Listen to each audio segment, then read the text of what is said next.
I'm John Banther, and this is Classical Breakdown. From Classical WETA in Washington, we take you behind the music. In this episode, I'm joined by Dr. Karen Walwyn. She's a Steinway artist, pianist, a composer, and an associate professor at Howard University. She's also a leading figure on Florence Price and her music, and gave the premiere recording of Price's Piano Concerto. We talk about the life and music of Florence Price, which had triumphs like her music being performed by the Chicago Symphony Orchestra, but she also faced the tragedies of the Jim Crow South and abuse. Stay with us to learn about her journey, unique musical characteristics, and more.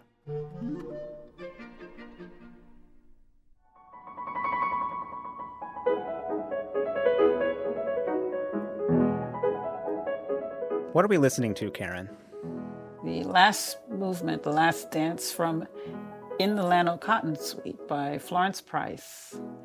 It's particularly characteristic of her writing of the Juba.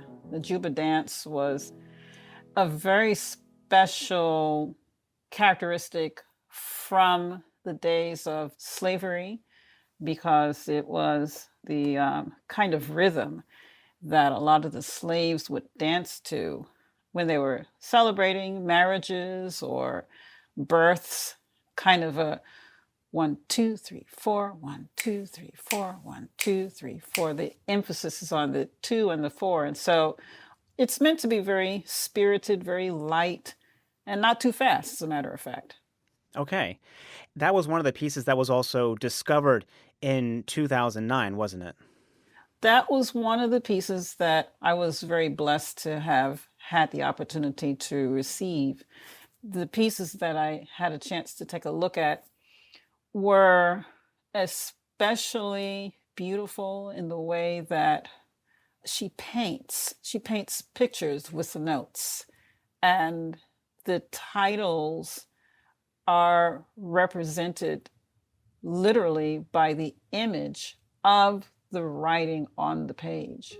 And so you could look at one page and almost assume this might be about clouds, or look at another page of music and assume this might be about a rocking chair. And so it's very interesting to have had that opportunity to sift through a lot of that music that had just been rediscovered. And we'll get into that rediscovery in a little bit, but she died in 1953, and she's seen some popularity in recent years, but I'm wondering why her music fell into obscurity in the decades following her death in the first place. Because I went to the same conservatory that Florence Price did from 2005 to 2009, the New England Conservatory, and I don't remember her name ever being mentioned, any of her music being played. I did not know about her whatsoever. So it seems like after this, she became popular, and I'm wondering what happened. That is a very good question, and it's a loaded question. Mm-hmm. And if you don't mind, I'd like to take you back a little ways Okay. To set the scene of that period of time just before Florence Price was born. And this would be in the 1880s? Yes, looking back somewhere between 1865 and 1877, that was the urban South starting to form, especially inside of the Black community. And in Little Rock, for example, 3 distinct social classes were starting to develop. We had the lower class, which was the majority of Little Rock's Blacks who lived in poverty, had little education, few advanced skills. You had the middle class, where those that started with their own businesses. And then you had an upper class, which was the smallest number in population that either came to the city without having been just recently freed, but had lived as a free Black person and started their businesses in Little Rock. They were often very educated. And then you had those that were not especially educated, but they had the opportunity to start their own businesses. Well, Florence Price's father was a dentist. He happened to have been born in Delaware back in 1843, but because of the restrictions in Delaware, as a Black man, he moved up north and went to school in New York. At that time, it was difficult actually to pursue dentistry, the study of dentistry in the schools, because they didn't allow Blacks into dental school. And so he actually learned as an apprenticeship with a dentist, and eventually he was able to get a certificate. He eventually would move to Little Rock after having lived in Chicago and married Florence Price's mother. And so at this time, Dr. Smith and Mrs. Smith, they moved from one home to another, where they would eventually move to a very beautiful home that was especially grand. So Florence, she was raised in what one considered to be upper class, but inside of the Black community, that was still different from being in the white community. So some of the problems that the Black person would experience within the Black race at this time was the problem of complexion. Complexion was either a gift or it was a curse. Florence Price's mother, whose lineage goes back to her grandparents, one was mulatto, which meant that the mother was a slave and the father was a white master who would bore a child. And so through the generations, Blacks who came out looking white or with lots of features of a white person, they would have to make hard decisions as to whether or not they're going to try to pass in the white society and never look back at their Black family members, or those that might pass in maybe a Hispanic society and never look back, and those that chose to stay. Florence Price's mother, after the death of her husband, Dr. Smith, she made a hard decision, and she decided, this is when Florence Price had just graduated from NEC and had come back and started to teach. Like the early 1900s? Right. So it was somewhere around 1909, 1910, somewhere in there is when her mother decided she was going to move back to Indianapolis, and she slipped into the white society and was never heard from again. And it's believed that Florence's brother also did the same, because by the time her father died, he had a will that did not include his son. And so at some point, he kind of disappeared from the family. And Florence Price was left without a father, without a mother, without a brother. I think that's when she made a decision to get married to the young man that she was seeing. Getting back to the question that you asked, why? Why wouldn't you have heard? Why maybe NEC didn't necessarily have the information? A lot of the information was hidden, which leads to part of the story of the rediscovery of the music. But part of it, obviously, also because of the resistance to the exposure of African American artwork, music. In certain states, of course, we're all familiar with the Jim Crow laws. There was a very, very strong period of time in Little Rock where right at the time that Florence Price is born, things were shifting from actually not such hardships as they would then turn by the time she was born. So what I mean by that is before her birth, the Black families were able to build. They were able to educate their families. For example, in 1898, inside of Little Rock, there were 8 wood and coal yards, 10 blacksmith shops, a cigar and tobacco stand, 2 hotels, 9 restaurants, 2 jewelry stores, 3 tailor shops, a drugstore and a mortuary, a cemetery. And so even by 1903, there was a Black bank. You had 30 Black newspapers that were reporting and supporting Black events, 24 churches, and a lot of Blacks held political positions. So when Jim Crow laws set in, suddenly you have this equal but separate accommodations. And sadly, equal was not exactly what we now understand it to have been. You had segregated schools, parks, businesses, sports, churches, hospitals.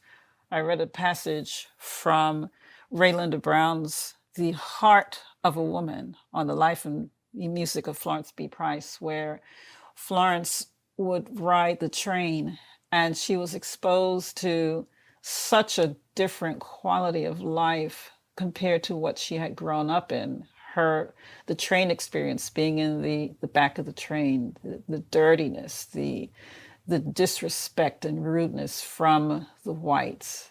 It was such a change, and inside of just a few years. So the restriction of education, it was illegal for some Blacks to read. They had schools that were built inside of the woods, one-room schools where children would study throughout the grades in secrecy. So I must say that I am absolutely not surprised that NEC would not necessarily have been afforded the information. And two, it's a difficult history. When you start to share one piece of information, then you have to share the other pieces of information to understand the whole picture. So it sounds like a very multifaceted problem of just everything stretching back from not just the rediscovery in 2009 and her death in 1953, but going back to Jim Crow, back to her mother, back to her grandparents in Delaware, and just moving around and the difficult choices they had to make. Absolutely. Let's listen to, for a moment, some of her last music. She wrote her Violin Concerto No. 2 in 1952. She died the following year, and from what I understand, this work was never even played, but it sounds like a very mature work, and we have a couple of examples from that. Let's listen to now the opening of her second violin concerto.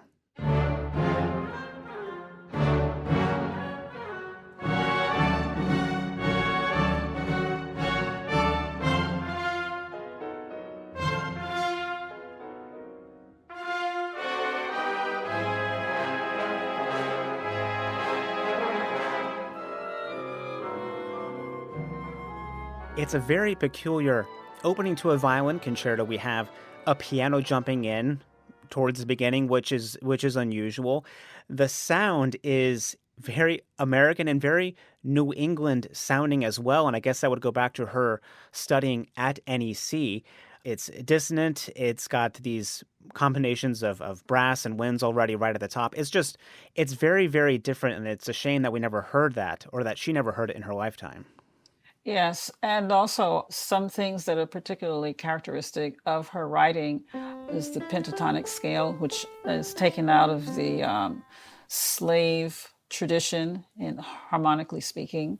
You hear that impressionistic characteristic, and at the same time, it feels very Brahmsian to me. I hate to use the word angular, but it's kind of a stern but rhythmic charge. But at the same time, very, very spiritual and warm. Let's listen to an example just a little bit later with the violin coming in.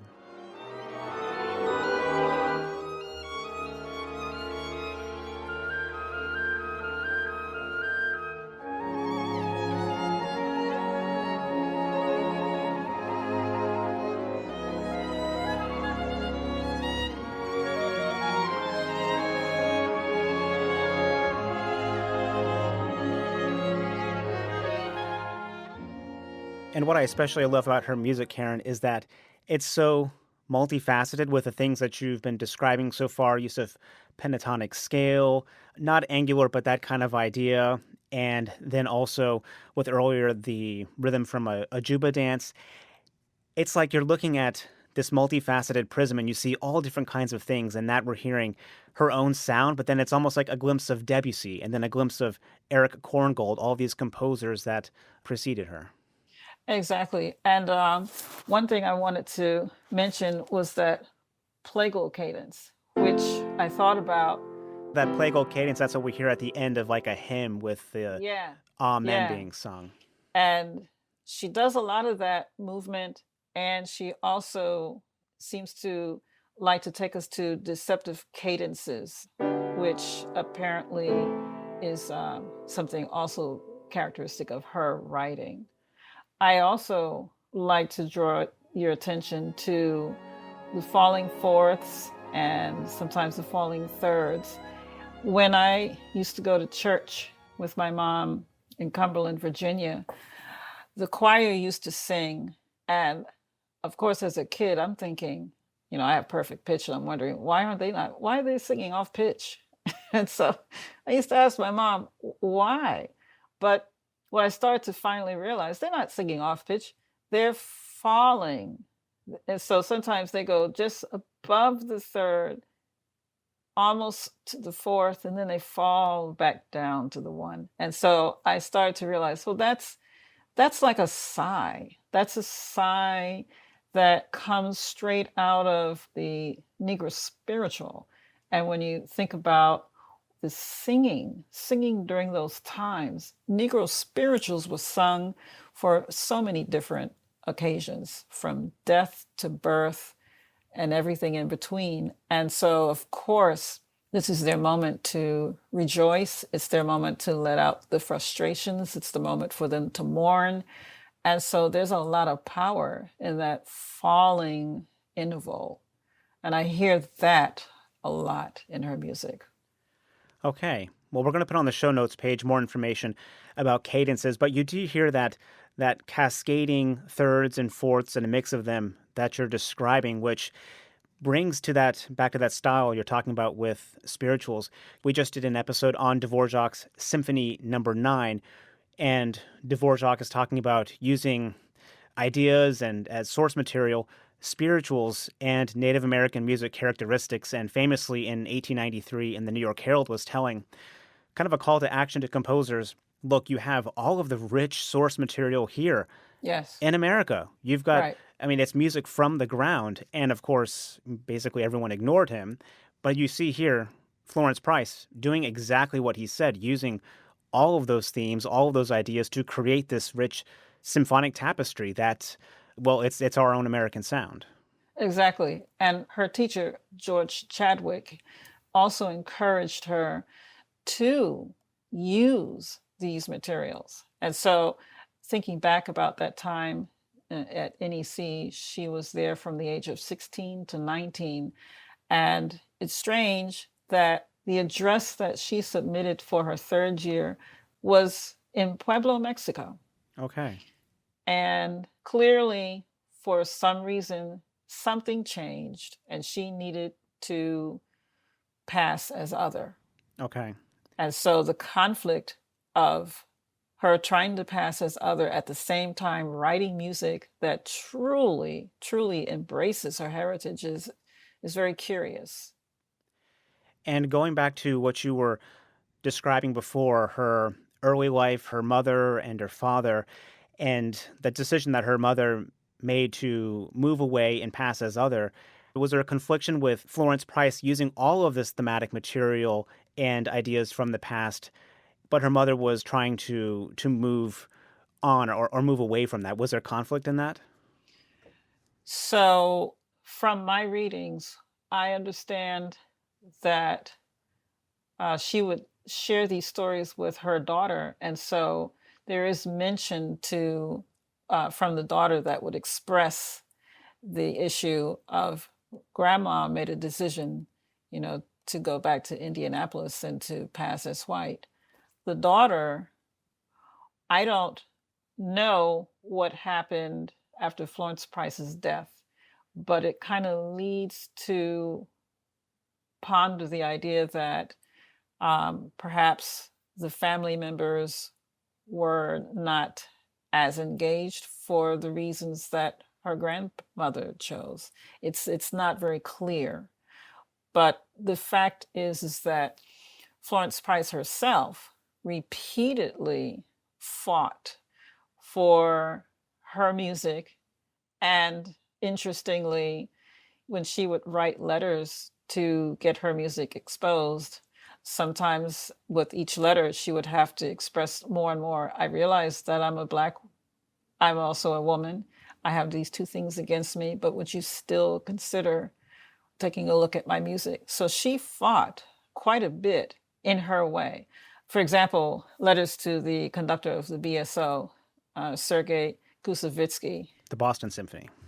Yes, she wanted her music to be played, to be represented on the East Coast. And as she is growing larger in Chicago, and also her music was getting played in Canada.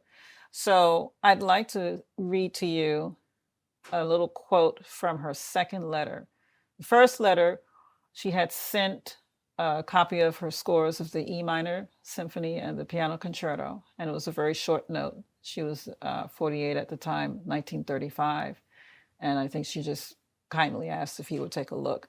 In her second letter in September 18, 1941, it says, I have been bringing to light with the result several performances, having colored blood in my veins and having been born in the South. I believe I can say that I understand real Negro music as well, if not better, than the kind I studied in the East. I am hoping you will give something of mine a trial. Then a third letter, dated July 5, 1943, she was 56. She cuts to the chase and she writes, I have two handicaps, those of sex and race. I am a woman, and I have some Negro blood in my veins. Knowing the worst, then, would you be good enough to hold in check the possible inclination to regard a woman's composition as long as emotionalism, but short on virility and thought content, until you shall have examined some of my work? Wow. If I may, her fourth letter, November 6, 1943, she opens with, quote, unfortunately, the work of a woman composer is preconceived by many to be light, frothy, lacking in depth, logic, and virility. Add to that the incident of race. And she closes in this letter with, in keeping with one last promise to myself that I shall no longer hang back, I am now being so bold as to address you. I ask no concessions because of race or sex, and am willing to abide by a decision based solely on the worth of my work. Will you be kind enough to examine a score of mine? And after this letter, she did receive a note from the office, which was dated November 17, 1943. And it simply stated that when the conductor has time, the conductor will take a look at the music. Okay. The fifth letter, dated October 31st, 1944, Kusevitsky had looked at the symphony score, but no performances resulted from these efforts. Wow. So many letters, and it's not a lot of time has passed by, and then it's just a simple thanks, but no thanks. Right. And it's 9 years. 9 years, and the Boston Symphony had played a symphony by a woman before, Amy Beach, and with her persistent writing, it was just not going to happen. So let's go back for a second, because she's writing about her symphony number 1 in E minor, and it wasn't like she was just writing Kusevitsky, music director of the Boston Symphony at the time, kind of as a Joe Schmo from the middle of nowhere, because her symphony, this one that she's asking to be played, was already performed by the Chicago Symphony Orchestra. Exactly. This is in 1932. She also won a competition with this same piece. Let's listen to a bit of the opening here of the Symphony number 1 in E minor.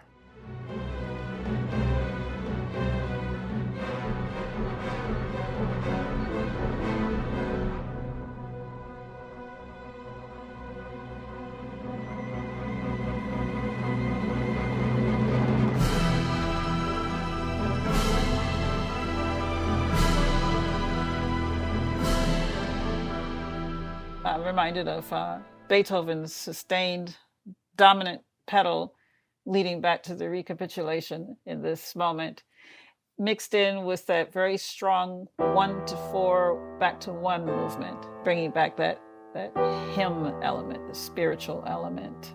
Like that plagal cadence you were mentioning before. Yes, it speaks very clear of the flavor from that antebellum period. It's solemn, has a yearning quality.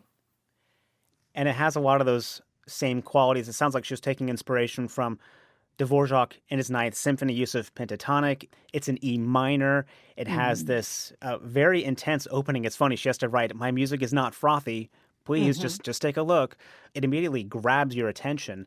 And I'm wondering if maybe, because looking back to Dvorak 9, that was not very well received in Boston either, from what I understand, for also the reasons of Dvorak writing about using spirituals and black music as a source. But, I mean, you hear that already. This is in 1932. It's been played by the Chicago Symphony, and it's just great. It's stunning. And we go to now a movement from the symphony that she did in a couple of symphonies called Juba Dance.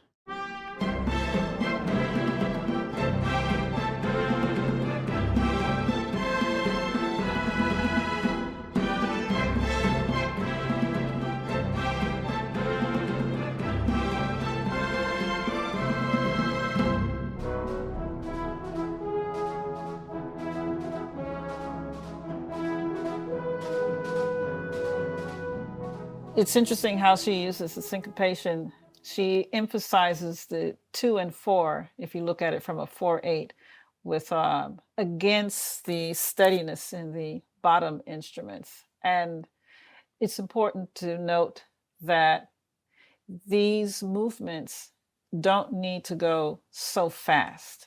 Sometimes I will hear performances where seems like the intention is to speed through, but no, this is joyful. This is very highly spirited, and you have to imagine that dancers are dancing actually to this. Right. Because there's dance in a lot of symphonies that is not meant to be danced to. But here she's bringing that direct quality, and there's a lot of percussive elements being brought in, I guess, usually made with your hands or chest or slapping, that kind of thing. That's right. Clapping. Right. And then she's bringing in the percussion. And if you go too fast, you lose the groove. That's right. I love how it's this Juba dance, and then also straight into a march you'd hear in a New England parade. Exactly.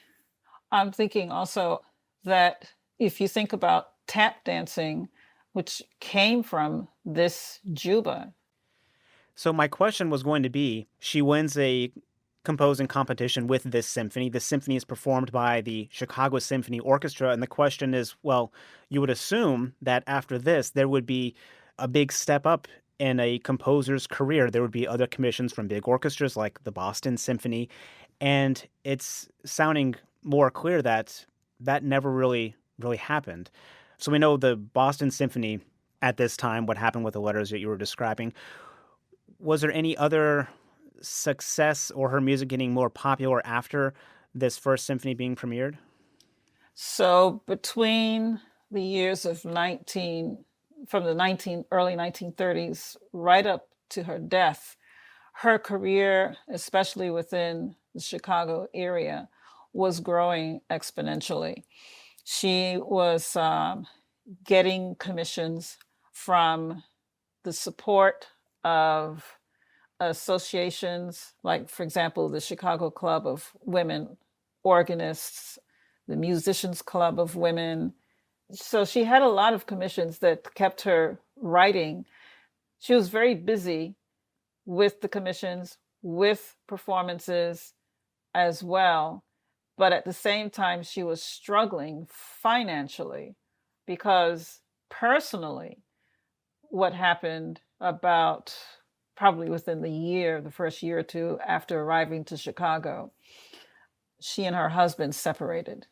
Her husband, who was a lawyer in Little Rock, came up to Chicago 2 months after Florence Price would move up to Chicago with her 2 daughters. And as she started seeing success after having won the competitions. Her husband was not having success in developing his law practice. And so as a result, he became very angry, he became jealous, he became violent towards her on 3 separate occasions where he would hit her in her face, knocked her down, and then the last where he would pull out a gun to threaten to kill her, and meant it. And so she had to flee for her life. She spent a number of years living from house to house with her children. In fact, at one point, ended up living with her student, Margaret Bond's mother, and with her children. And so many articles would include the information that suggests that Florence Price and her daughters were here at this concert or there at that concert. So financially, she was always struggling, but she spent 100% of her time writing and getting her music played, or she herself performing, or Margaret Bond's performing. So it's hard to say that her career was falling. In fact, I think her career was moving forward. It just wasn't moving, it wasn't expanding nationally as she had hoped at the time of her death. As a matter of fact, Eleanor Roosevelt was at one of the concerts in Detroit at a premiere of her symphony, and it was performed at the Detroit Institute of Arts. And if I may, this is a quote from what she wrote in her nationally syndicated column on November 15, 1940. They played 2 movements in a symphony by Florence Price, and one of the few women to write music. She is a colored woman and a native of Chicago who was certainly made a contribution to our music. The orchestra rendered her symphony beautifully and then played a Bach chorale, which ended the concert, much to my regret. So she had very significant followers. But again, between Blacks who were not necessarily going to be supportive because of their own personal jealousies, and the difficulty at that time for Blacks in America, it made it very, very difficult for her music to push forward.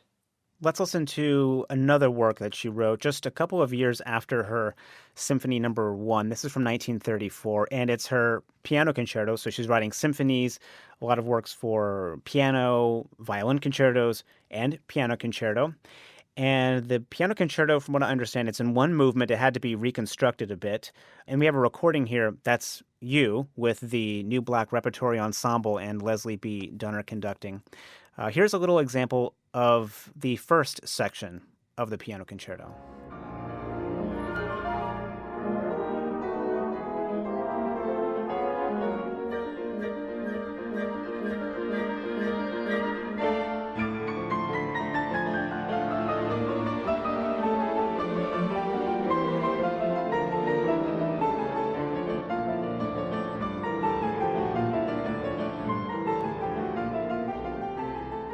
I will say that that passage that you selected is one that reminds me of Tchaikovsky's writing.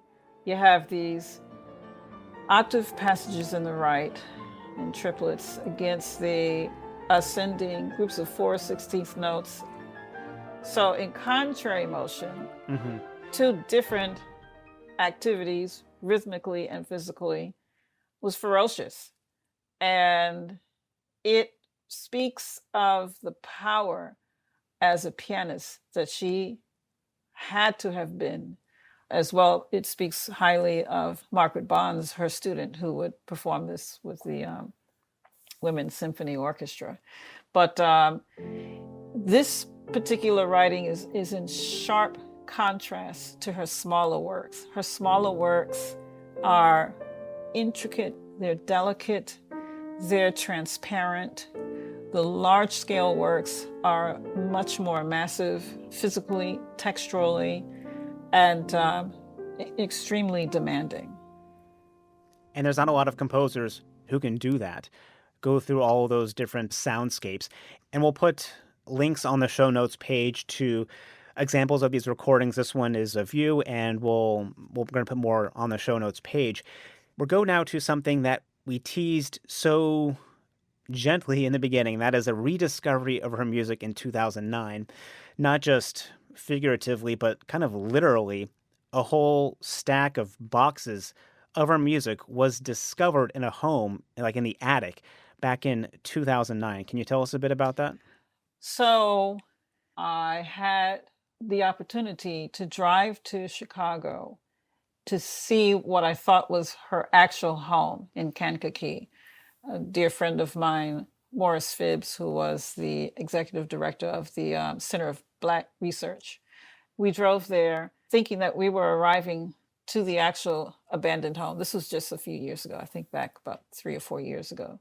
And the home that we were looking at, we learned it was the second home on the property. It was not the actual home, but it was the second home on the same property. But the dilapidation of this home gave us a real close-up feeling as to what the conditions were of the house that this music was found. And that was scary. The roof had caved in, the trees had overgrown, piercing through any remaining pane of the windows. Clearly, animals had lived in the homes. And what's unbelievable, the boxes remained in pristine condition over a 30-year period. There is nothing that I can put my finger to as in statements that explain why, who, how. But it can be very easily assumed that with the conflicts within family, those who may have chosen to leave the family for reasons for their own survival, perhaps, one might assume, along with other possibilities of why the house was abandoned. But this was her home. This is where she used to have her summer vacations.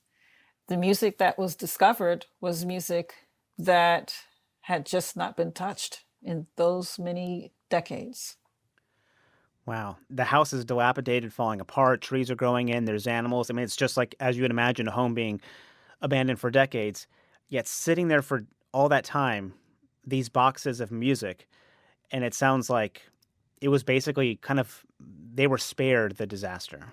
They were spared the disaster. And by the time that the new owners would come to discover the boxes, they made a couple of phone calls, and the music would eventually be purchased by the special collections at the University of Arkansas, which I had the opportunity to go to and take a look at.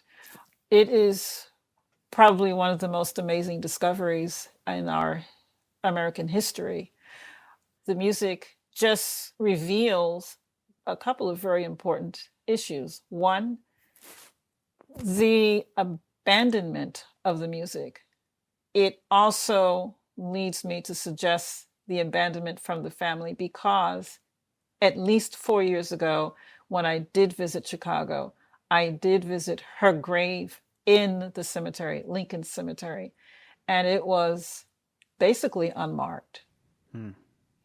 There was no tombstone. It's very sad to me. So it's not clear. It leaves a lot of questions. But the joy of discovering these beautiful pieces, masterpieces, is this gift that we now have to be able to sift through, sort through, and get performed, get published. I had a chance to speak with Dr. Barbara Jackson, visit with her, because she would end up editing a number of the works, which I have in my possession, including in the Lano Cotton Suite. She expressed her joy in being able to be a part of that very incredible project. But there is no specific resource to refer to say, Why? Who? Right. So we started with an example from that discovery of music. We'll listen to another example from that Land of Cotton Suite, the same music that was discovered. And I don't know if we mentioned, but this is your playing from a recital. We're going to hear now part of a movement called Dreaming.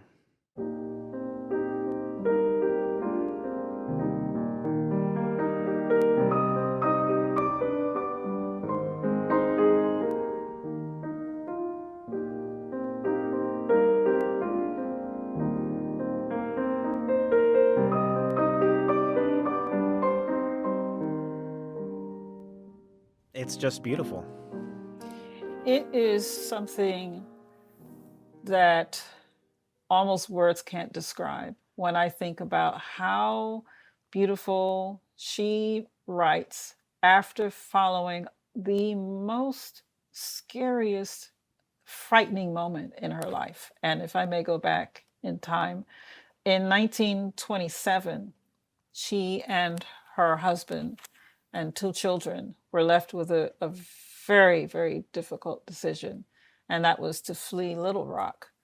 What had happened to lead up to that were two things. One, a very, very chilling lynching of John Carter, which, in a very small story, I will step back just a little bit to give the setup. There was an incident where a white woman accused a black man of having assaulted her.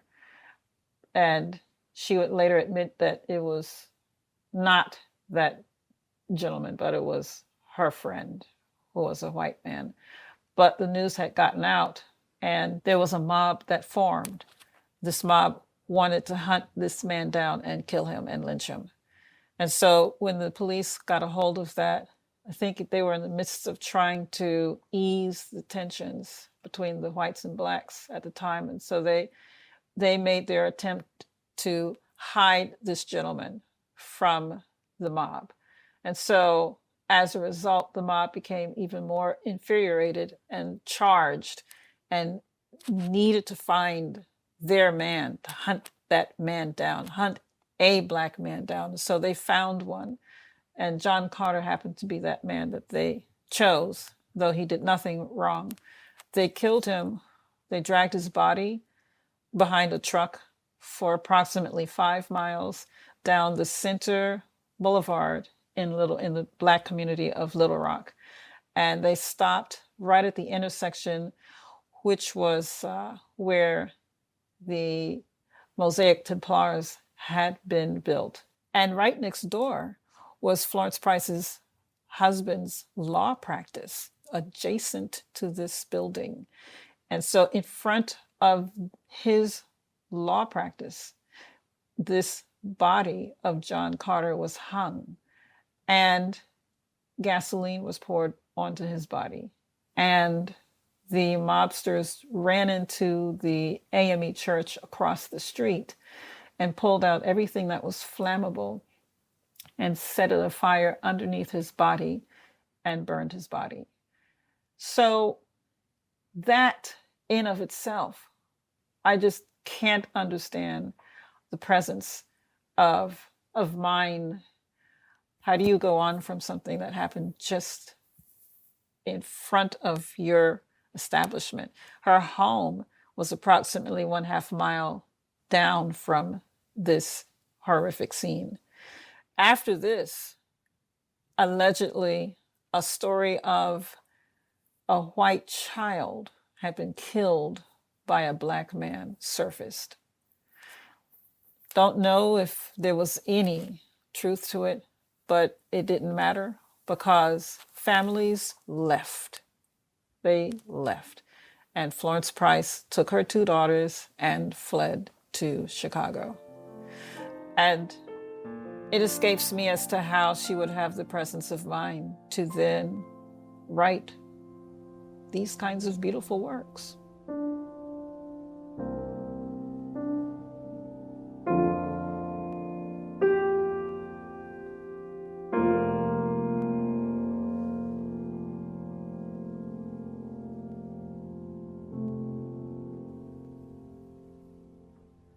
when I listen to them, her piano music sounds the most personal.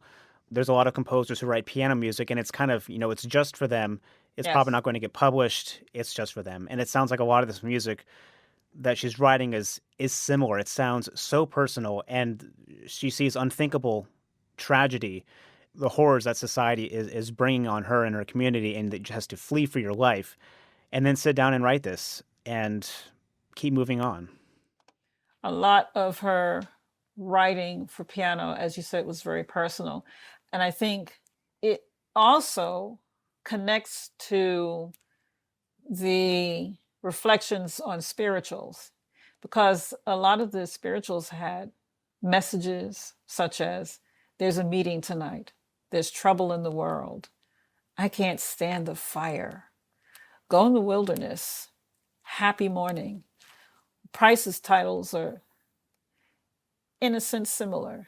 Dreaming at the wash tub, cherry blossoms in her hair, at our house, summer moon, rocking chair, fantasy dreamboat. So I think she did what was a custom in her family heritage, told a story. Wow. Not just in the music, in some of those characteristics that you mentioned, but in the titles themselves. Yes. She also wrote a piano sonata in E minor. This is a recording also from your recital here, a little bit of the first movement.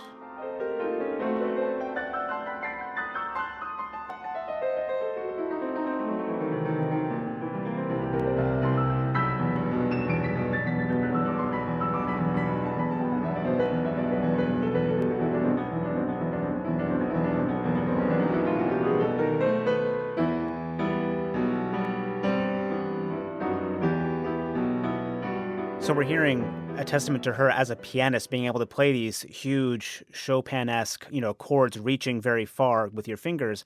But are we also hearing some of that, which you talked about before, those cascading thirds and fourths? Exactly. This is a very complex moment in the sonata as we're returning to the recap. You're hearing and sensing this big moment with a lot of passion. She writes in a romantic style, though the structure is pretty formal and conservative. She doesn't deviate too much from the sonata form, but she does bring in that those qualities as she has in the symphony with those falling intervals. And it's a very moving moment. It's very strong. It's probably I know that in a number of Beethoven sonatas, we have that return. We're waiting to get back to the recap. But with her, you really sense the power. That is the art of communication. And I don't perceive her having the thought of doing this for the purpose of making sure that she communicates. This just comes naturally. As a matter of fact, I'm reminded that her very first composition was when she was 11 years old. It's not been found, but it was at 11 that she reached out to a publishing company with her first composition. It's pretty hard to find music really before the 1920s of hers. Yeah. I don't know how many pieces that she has composed. I do know that the standard statement is 300, but that number came out before the rediscovery. So I honestly don't know what the formal number is. Much higher, one would presume. Right. Well, thank you so much, Karen. Your insight has been just a privilege to listen to. And for everyone listening, if you've never been to florenceprice.org, you should go there. That's also a project run by Karen Walwyn, and we'll put a link on the show notes page as well. But thank you so much, Karen, for just enlightening us on all things Florence Price. It was my honor to be here. Thank you for having me. Thanks for listening to Classical Breakdown. For more information on Florence Price, other women composers of color that Dr. Walwyn recommends, and video performances of music by Price, Walwyn, and others, Visit the show notes page at classicalbreakdown.org. I'm John Banther. Thanks for listening to Classical Breakdown from Classical WETA.